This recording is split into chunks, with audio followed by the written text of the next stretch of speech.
My sister-in-law stole my heirloom and attacked me when I exposed her. But when I pressed charges, my brother turned the whole family against me. He faked evidence and bribed witnesses until the truth came out in court. You ever get that gnawing feeling in your gut, Frankie? Like something's off, but you can't quite put your finger on it? That's how I felt the night I noticed my great-grandmother's earrings were missing.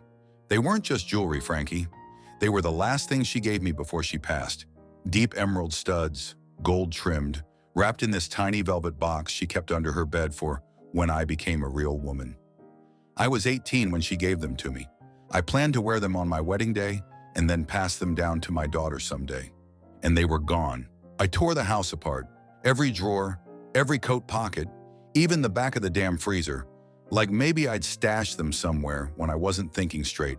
But deep down I knew. They didn't go missing. Someone took them. And it wasn't just anyone. It was Vanessa, my sister-in-law. Let me set the stage. It was a few days after a family get-together at my house. Ryan, my older brother, had brought Vanessa over. She's always been flashy, always talking about her next big thing. A destination wedding in Bali, custom gowns, a champagne tower 6 feet high. Meanwhile, Ryan works in IT and she teaches 3rd grade. That lifestyle doesn't exactly match their paychecks. I had a security cam set up in my bedroom. Not for any fancy reason, just one of those nanny cams pointed at the dresser, 'cause our dog once peed in my closet and I wanted to catch him in the act next time. Never thought I'd use it to catch a person. But there she was. I sat frozen on the couch watching the footage. Vanessa, wearing her designer heels and smiling to herself, sneaking into my bedroom during that dinner party. She opened my jewelry drawer like she knew what she was looking for. No hesitation. She slipped the earrings into her clutch and walked out like she was pocketing mints. My hands shook and my vision tunneled. I couldn't believe it, but I wasn't about to make this a quiet betrayal. So I planned another dinner, this time at my parents' house. Everyone was there. Ryan, Vanessa, Mom, Dad, my little cousins, even Aunt Diane, who always shows up late and leaves with Tupperware. Vanessa played the doting bride-to-be all evening, talking about floral centerpieces like nothing had happened. And just when dessert was being served, I stood up. "Hey, Vanessa," I said, loud enough for the table to go quiet. "Quick question. You wouldn't happen to know where my great-grandmother's earrings are, would you?" She blinked, smiled. "What? No, why would I?" I pulled out my phone and hit play. The footage filled the room with silence. There she was, on screen, caught red-handed. At first, she said nothing. Her smile cracked. Her fork hit the plate with a clink. Ryan's eyes bounced from me to her, like he couldn't believe it. Then she scoffed. "I pawned them," she said, just like that. "We needed money for the wedding." Frankie, I can't even describe the silence that followed. My dad looked stunned. My mom, she didn't even blink, just sat there, frozen. Then Vanessa snapped. She lunged at me, Frankie. Before I could react, her nails were in my hair. She grabbed a wine glass from the table and smashed it over my shoulder. My cheeks stung like fire, and people were screaming. Ryan tried to pull her off me, but she kicked out, knocking over a chair. Someone, maybe Aunt Diane, yelled to call the police. It was chaos. The cops came fast, probably thanks to a neighbor hearing all the shouting. I stood there, blood dripping down the side of my face, my hand clutching the velvet box I'd brought to show what she stole. The officers watched the footage, looked at my injuries, and didn't even hesitate. They cuffed her right there in the living room, in front of everyone. And here's the part that really shattered me, Frankie.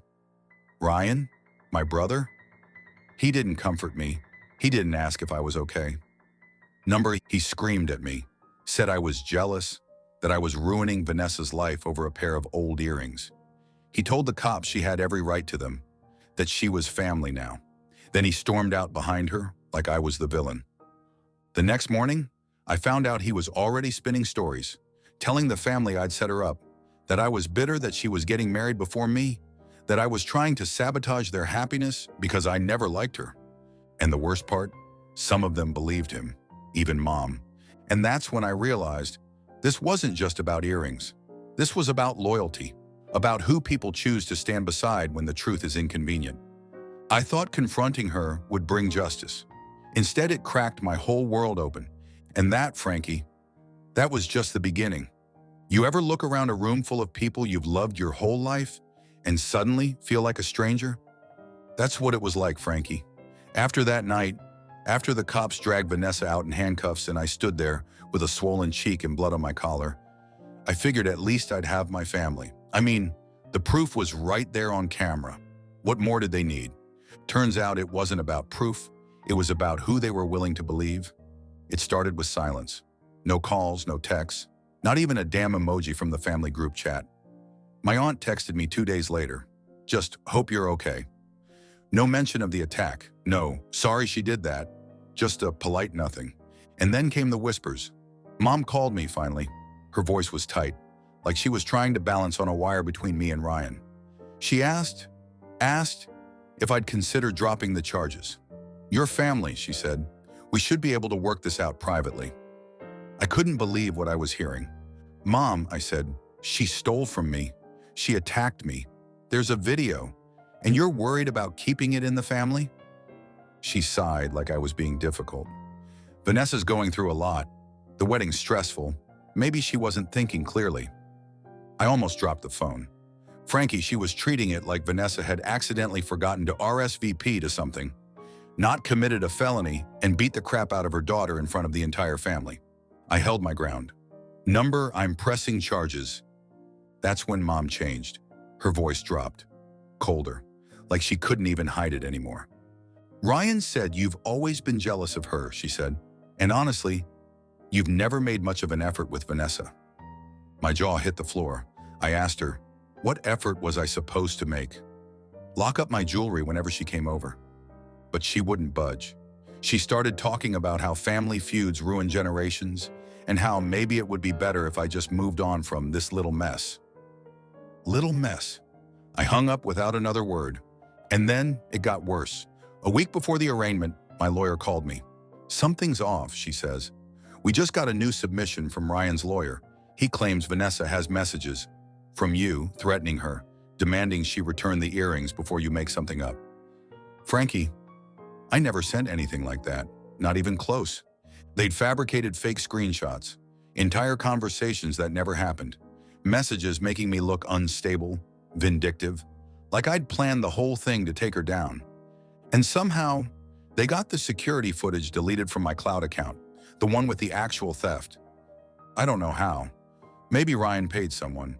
Maybe he hacked it himself. He's in tech after all. But it was gone. Thankfully, I'd made a backup. Gave it to my best friend Mia, just in case. I told my lawyer, and we pulled it up again. But the fact that Ryan was willing to erase evidence? That's when I knew he wasn't just blindly defending his wife. He was actively trying to destroy me. He bribed people, Frankie, actual bribes. My cousin Lucas, who had sat there and watched Vanessa lose it, suddenly changed his story. Said he didn't see what happened, that I escalated things. Another cousin, Marcy, told me over drinks that Ryan offered to help her with her rent if she'd testify that Vanessa was provoked. It was like I was watching my family fall apart, piece by rotten piece, and no one cared that I was being crushed in the middle of it. My lawyer was livid. She started digging into everything: tech experts, digital forensics, and witness tampering. She told me to be patient, that truth had a way of crawling back out, no matter how deep people buried it. But me? I wasn't sleeping. I was barely eating. I'd open Instagram and see photos of Vanessa smiling at brunch while I was preparing for a court case against my own brother. People are still congratulating her on the wedding. People who didn't know or didn't care what she'd done. And Ryan? He sent me a message one night. Last chance to drop this. Don't ruin what's left of this family. Frankie, I stared at that message for 10 straight minutes. And then I replied, you already did. The courtroom smelled like old paper and cold coffee. I sat at the plaintiff's table, hands clenched in my lap, staring straight ahead as if I blinked. This whole nightmare would become real again. It was surreal, Frankie. Suing my brother's wife while he sat behind her, smirking like this was all some twisted game he was winning. The judge walked in, stern, tired, no nonsense. I liked her immediately. Opening statements started, and Ryan's lawyer wasted no time painting me as an emotionally unstable woman with a long-standing resentment toward her sister-in-law. He called the whole thing a petty vendetta. I wanted to stand up and scream, but my lawyer, she was a bulldog in heels. She laid everything out. the family history, the theft, the assault, and most importantly, the tampering. She told the court exactly what we believed, that Ryan had tried to bury the truth to protect a woman who had no business being protected. Then came the evidence. First, the fake messages. Ryan had submitted them early in the case. Dozens of screenshots where I allegedly threatened Vanessa, bragged about setting her up, even claimed I deserved the earrings more than she did. They looked real, too real.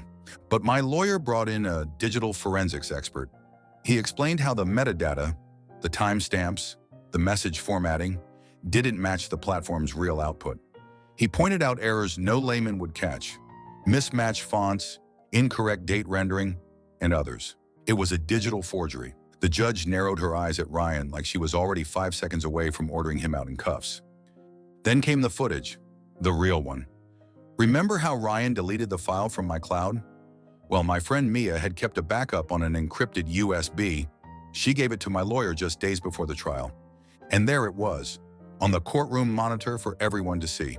Vanessa, my bedroom, her smug little smirk as she opened my drawer and slipped the earrings into her bag, clear as day. You could hear the shift in the courtroom, like oxygen got sucked out of the room. Then came the witnesses, the ones Ryan thought he'd bought. Lucas cracked first, said he'd misremembered under pressure, that he didn't want to get in the middle. But my lawyer kept pressing. Lucas admitted Ryan paid his rent the week before his testimony. "Did he ask you to change your story?" she asked. He nodded, whispered, "Yes." Next was Marcy, same deal. She broke down in tears on the stand, admitting that Ryan offered to pay off her credit card debt. Ryan was red-faced now, glaring at them like he couldn't believe they'd turned on him. But the final blow? That came when the judge asked him to take the stand. He got up, cocky, tried to stick to his story, that Vanessa hadn't meant harm, that I'd twisted it into something malicious. My lawyer pounced. "Did you fabricate messages to submit as evidence?" "No." "Did you bribe witnesses to lie under oath?" "Absolutely not." "Did you delete the original security footage?"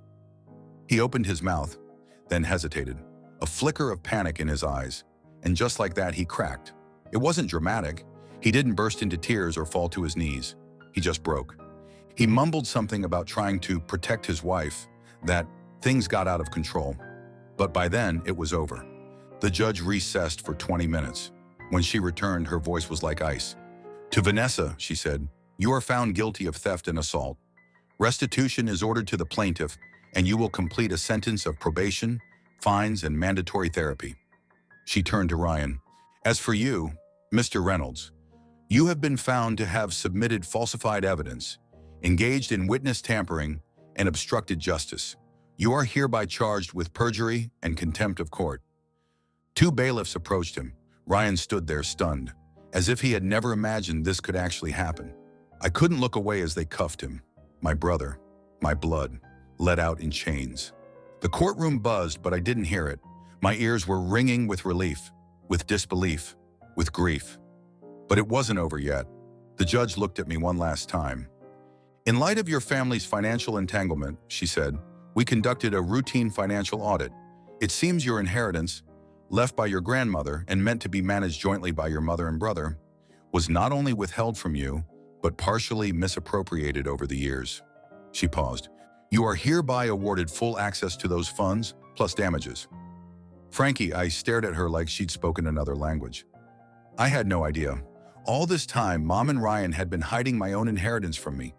That courtroom was where I lost my brother, but it's also where I got my truth back. And no amount of stolen jewelry or forged messages could ever undo that.